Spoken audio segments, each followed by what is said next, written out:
అందరికీ. ఈరోజు స్పెషాలిటీ వచ్చేసి international variety of animals saving and protecting day అనమాట. అంటే మన హ్యూమన్స్లో ఎలా అయితే యూనిటీ ఇన్ డైవర్సిటీ ఉందో మన కంట్రీలో కావచ్చు, మన ఆల్ ఇండియా వైడ్ కావచ్చు అండ్ వరల్డ్ కావచ్చు, అంటే ఒక్కొక్క వివిధ జాతుల్లో వివిధ రకాల పద్ధతులు ఉన్నా సరే వాళ్ళు కలిసి ఉండడం, లేదంటే వాళ్ళ ఫ్యామిలీ రిలేషన్స్ ఇలా ఉండడం.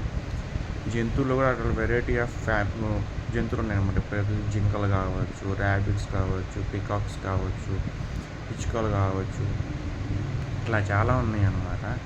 అండ్ చిన్న చిన్న పురుగులు కావచ్చు, మనకి మస్కిటోస్ కావచ్చు, ఇలా చాలా ఉన్నాయి. జీవుల్లో కూడా చాలా రకాల వెరైటీస్ ఉన్నాయి, చాలా రకాల డిఫరెన్సెస్ ఉన్నాయి. సో వీటిలన్నిటికీ బతికే హక్కు వాటికి ఉందన్నమాట. స్వేచ్ఛ కూడా వాటికి ఉంది. ఎందుకంటే దేవుడు మనతో పాటు వాటిని కూడా క్రియేట్ చేశాడు కాబట్టి మనకి వాటి మీద రైట్ ఇచ్చాడు. బట్ వాటిని చంపేయమని చెప్పలేదు.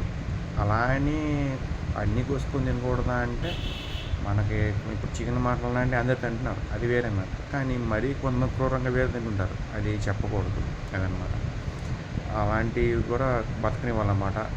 సో జంతువుల్ని, పక్షుల్ని, వివిధ రకాలమైన జీవరాశుల్ని బతికినిస్తారు.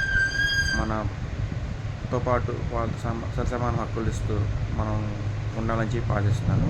Thank you so much.